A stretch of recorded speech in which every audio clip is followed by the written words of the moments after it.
these conversations that's going around the table and you're hearing about these young entrepreneurs, and knowing you yourself to be a businessman, what advice would you give to these young people who are looking to start a business, who are already doing a business, to continue to be successful as the years go by? Well, one of the things that Pastor touched on was, begin now. And by begin now, everybody is, and I don't know, want to use the term brainwashed, but inundated with, you have to go to college to be successful. Thank you. Okay? How much of my college education do I use in my current job environment? That would be zero. Absolutely none.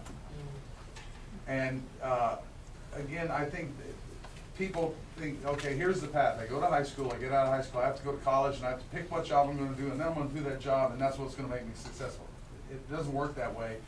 It's very, very simple to find a job before when you get out of high school, that ends up being a career, or that you can make a lot of money at, or be successful at. And by successful, people tend to say success is based on, what kind of gold watch do I have? How much money do I have? It has nothing to do with that. It has to do with quality of life.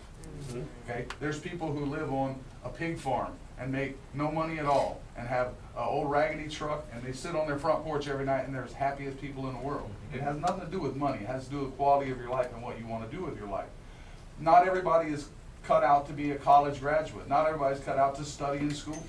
I had the most horrific time in the world getting through school. Hated every second of it. Okay, my son and daughter seem to enjoy it. They do pretty good at it. They're different people. An example that we give in our Limas Boys meeting was we took some kids to a mechanical shop, and one of the guys there is a mechanic, and he's been working there since he's 18 years old, and he's 35. What would you think a mechanic with he quit school in 10th grade. How much money do you think a mechanic makes? He works 40 hours a week. Take a wild guess. Like $18,000? No, for the whole year, how much do you think he would make? 20,000. 20,000. How much? $100. I said 150,000. No, not quite that much. Right. He makes $85,000 a year. How much is that a month? How much is that a week? Think about that amount of money. He works 40 hours a week. You know what his education is? 10th grade. However, what he did when he got out in 10th grade, he started working towards a job goal. He wanted to learn about that. So he went to work in a mechanical shop, and he's been doing it all that time. So I always like to reinforce that there's not just, it has to do with more of your self-discipline and what you decide you want to do, and start working every day towards what you decide to do.